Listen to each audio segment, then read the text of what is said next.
So we're planning for the week of the 25th through the 27th. And today I'm using this kit, and this is by QT Planner. I found her on Etsy. Let's hope I can get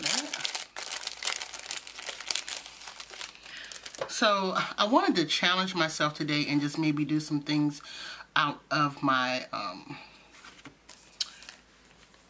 planner sticker books, but I said I wanted some little functionality, so I'm gonna go with this.